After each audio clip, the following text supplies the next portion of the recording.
Hey guys, I'm Jacob with TCG Time Capsule. I plan to include a really elaborate high production value intro for this video with jokes and costumes and a cinematic feel, which would have been really cool. But unfortunately I'm recording this in December 2020, during the closest we've gotten to a dystopian hellscape we've been in a long time. So instead you are unfortunately going to have to settle for a pretty normal intro. Otherwise, I would have to delay this video even more, and I'm sure, as you know, Cyberpunk and delays together can be...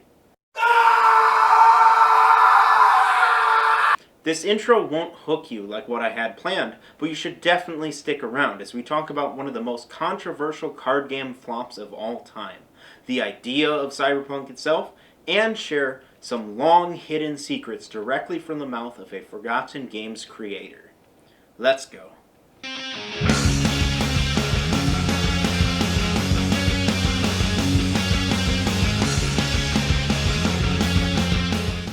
Last time on TCG Time Capsule, we took a look at Luck and Logic, a rather recent card game with more boobs than sense.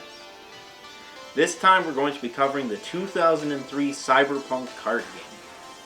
I've been engrossing in the Cyberpunk universe for months now in preparation for the new Cyberpunk 2077 video game, and now it's time for me to share some of that knowledge with you. To be clear, since it can get confusing, the brand Cyberpunk and the science fiction genre of cyberpunk are two separate things. Cyberpunk is cyberpunk, but not all cyberpunk is cyberpunk. Cyberpunk the genre originated in the new wave boom of science fiction of the 1960s and 70s. Getting into what the new wave is in detail is a bit out of the scope of this video, so I'll link to a great extra sci-fi video that explains it in the description. But in short, Cyberpunk is part of a shift away from the cheesy, squeaky clean pulp science fiction of the 40s and 50s. Cyberpunk specifically focuses on dystopian future cities with themes of corporate control, rebellion, cybernetic augmentation of the human body, sexual freedom, and drug use.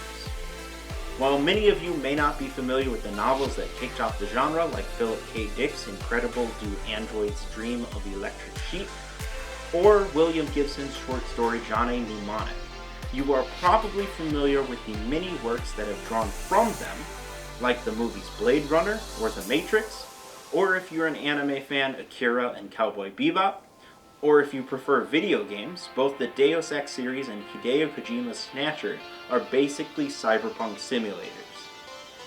Now, Cyberpunk the brand is a tabletop role-playing game series that started in 1988, written by Mike Pondsmith and published by R. Talsorian Games, using their interlock role-playing system.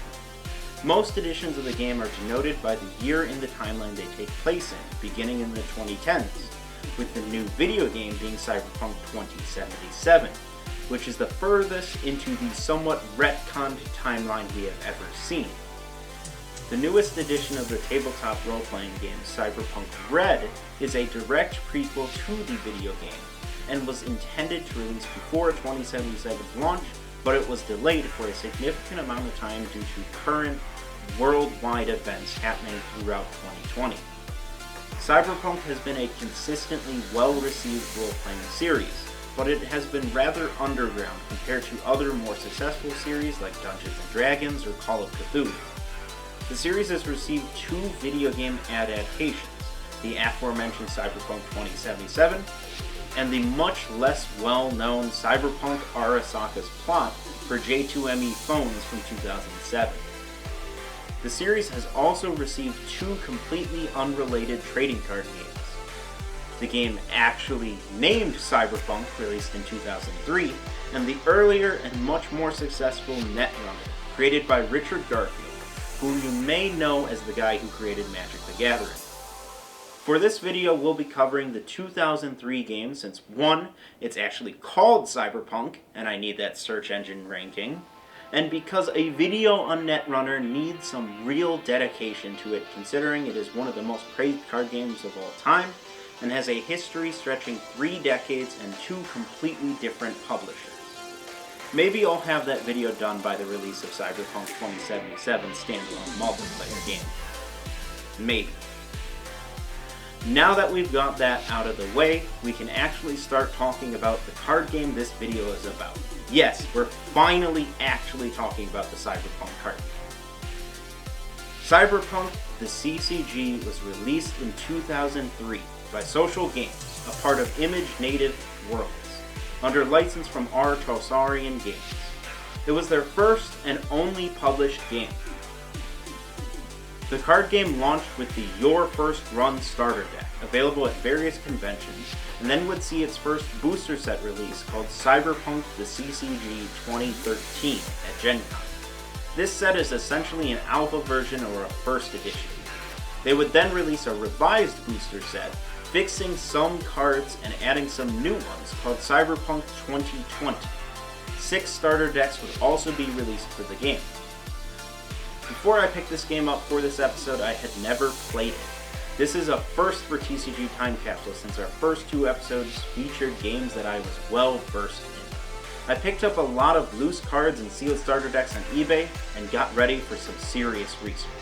Since I was going into the game blind, I made sure to be as thorough as possible researching.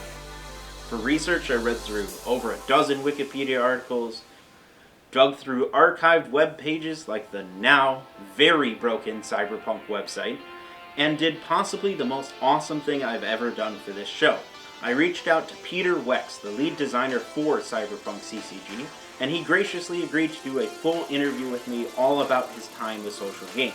We posted the full interview here. He answered a ton of my questions that I couldn't have possibly found answers to online.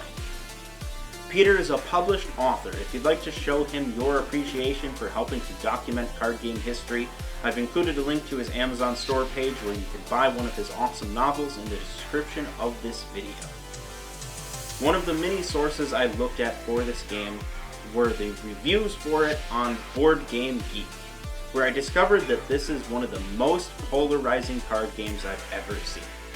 There are plenty of reviews calling it one of the best card games ever, praising it for its deep gameplay and its accuracy to the tabletop RPG version of Cyberpunk. There are also plenty of reviews from people describing how much they disliked it, due to, well, its deep gameplay and its accuracy to the tabletop RPG version of Cyberpunk. That should indicate to you that Cyberpunk CCG's gameplay is fairly advanced. I definitely wouldn't recommend it to someone who hasn't played many card games before. It's going to be pretty challenging for me to explain the gameplay in a non-long-winded way, but I'll try my best. Each deck runs one sponsor card. These essentially represent which of the many factions of Night City you'll be fighting for, and give you a faction-specific bonus and a unique win condition.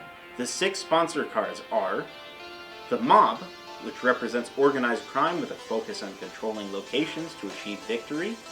The Nomads, basically a Mad Max-style biker gang that provides runners with extra speed and win by collecting vehicles. Your friendly local gangs, who get stat bonuses and win by forming a riot. Biotechnica, who focuses on cybernetic attachments and win by stripping away their own humanity with empathy loss. NCPD, Night City's police force that wins by arresting the opponent's runners, and Militech, the most combat-focused faction that wins by amassing aggressive power. A 7th sponsor card was released in the Your First Run decks, Arasaka, a Japanese super corporation that wins by building up a massive wall of defense. The sponsor mechanic is one of my favorite parts of the game. It's really unique for the time and offers a ton of variety and asymmetrical gameplay. It reminds me a lot of later games that would separate cards based on specific attributes, like Future Card Buddy Fight's World Plagues or Hearthstone's Heroes. That's right, I can't get through a single episode of this show without mentioning Future Card Buddy Fight. In Cyberpunk, you have 2 separate decks, the Runs deck and the Gears deck. The Runs deck tends to have things that you need to do in order to win, such as location, ops, and events, while the Gear deck will have runners, equipment, and cyberware. You win the game by completing your faction's unique win condition or by having 100 ops points, which you get for completing ops cards, or by collecting 100 style points, which are displayed on your runners, their equipment, and their cyberware. It's the only game I know of where you can win the game by being cool. You'll naturally move towards these goals as the game progresses, and your main gameplay loop is buying runners and their gear with cash, and using them in groups to run missions for you to collect ops points and even more cash. You have a great deal of flexibility with your team of runners. Not only can you pair them up in any combination of teams you like, but you can equip each of their limbs with equipment and cyberware. The difference between the two is that cyberware cannot be removed. To complete an op, control a location, or burn a stash, you attack your objective with a team during the action phase of the turn. This is mostly done by comparing the team's combined SR on the untapped runners with added LR to the defender's combined defense. Losers lose all of their equipment, unless they have a specific ability to prevent that loss. And if a loser has no equipment, they are burned, aka dead. If the objective is not a team of defending runners, but is instead an op or location, you can control it by having a strong offensive team. Now that we've taken a brief, yes, brief, look at gameplay, let's look at art direction. The Cyberpunk card game has a very consistent art style that really puts you into the world of Night City. Lots of thick outline characters with bright hair and dark locations. The game also uses a very dark, tech-themed frame for its cards, setting the atmosphere well. Peter also pointed out that they used a really cool algorithm to make the small details of each card's borders unique. How cool is that? My favorite card for this game is a location card, specifically this one, Taco Hut. Peter and I talked about this card in our interview. He also really enjoyed it. What an amazing card! Let's add it to the patent-pending Time Capsule binder, where it shall be immortalized till the end of time. When Cyberpunk Ccg came out, it was a pretty serious success out the gate. Social games had a great reception at every convention they brought the game to. Board game media outlets were very impressed with the game, and many reviews were written, along with several interviews with Peter. Sales for the first set also started off very strong. So what went wrong? It's rare to see a new card game get such a well-organized release with such a warm response from players and not even make it to the second booster set. Looking at our last episode, the TCG Timeline, the 2003 release puts it right in the middle of the Flood era, a time where the card game market was healthy and growing. The game also had the benefit of a built-in install base thanks to players of the Cyberpunk tabletop game trying the game out. Again, it's hard to see how this could have gone wrong. Well, Peter explained it to me. The issues weren't external issues caused by pressure in the market, they were internal issues with social games. Cyberpunk Ccg was Social Games' first product. Most of the team were new to, well, everything that comes with releasing a major card game. Peter specifically cited an overall lack of business experience and over-ambition as the primary causes of the game's downfall. Social Games was a young company, stirred on by strong initial sales. They hired a lot of people and spent a lot of money traveling to every trade show possible. To put it bluntly, they ran out of money. Social Games would be dissolved before they even got to the second booster set. Peter and the team were instructed to destroy the remaining stock the company had, which was a lot. Rather than do that, they wheeled the pallets outside and told the fan base to just swing by the office and they could have it all. That likely is the reason why you can still find sealed product for the game for pretty cheap. Something that was great for me, since I was able to acquire a pretty sizable collection, including all 6 starter decks and a ton of bulk for less than what I pay for snacks at a normal game day at my local game store. An expansion set for the game called Chrome and Kilobytes was planned for a summer 2004 release. The set would have included 3 new sponsors. It never made its way to the printers, but I have heard that text-only versions of the cards have been uploaded to the internet that you can print yourself, though I personally haven't found them. Peter also planned for small, fixed card expansion sets that would have cleverly been called City Blocks. None of them were ever released. Now we have reached the part of the episode where we ask if the game should be revived for another shot at life. Should it be rebooted? As much as I have really enjoyed my time with the Cyberpunk Ccg, I have to say no. My reasoning has nothing to do with the quality of the game. The way I see it, there are 3 major reasons why this particular Cyberpunk card game should not come back in any official sense. First, we have no real demand for it. There's no shortages of ways to get your Cyberpunk fix. If you really need to play a card game based on your favorite future city, then there's always Netrunner or the standalone Cyberpunk 2077 Afterlife card game made by Come On. Second is the overall game complexity. I'm not saying that modern card game players are stupid. Rather, that the entire industry has been streamlined so much to make the games easier to understand.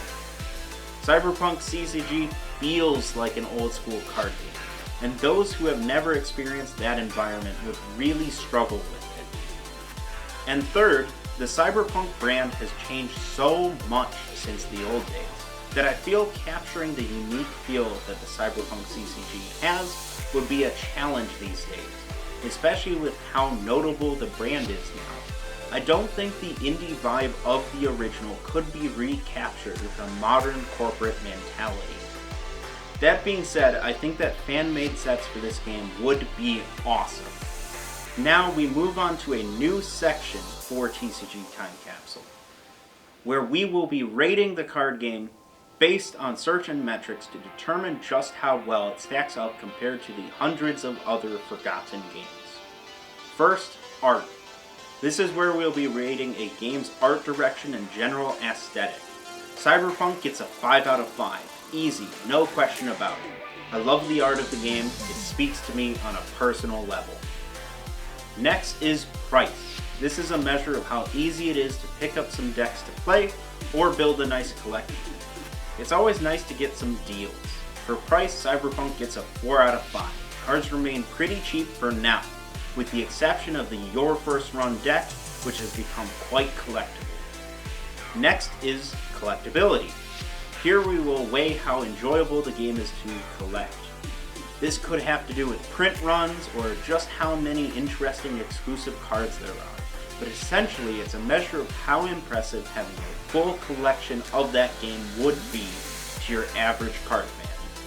Cyberpunk gets a 3 out of 5. I definitely recommend hunting down some of those UV foil cards that Peter showed off in the interview. Last is gameplay. How fun is this title to play? It's as simple as that. Well, in this case, it's pretty hard to say due to the game's polarizing nature, but I have to respect the ambition and the uniqueness of the title. Let's go with a 4 out of 5. Now that we have shed some light on a really cool card game that has wrongfully been forgotten, I hope some of you out there will pick up some cards for it, or at least give it a shot in Tabletop Simulator. The gameplay really is good, but it does take some time to get used to it. Thanks again to Peter Wex for making this episode possible, and thanks to all of you for watching. Let me know what dead or forgotten card games you'd like to see covered in the next TCG Time Capsule episode, and you can help support the show by using our TCG Player affiliate link or by joining our Patreon.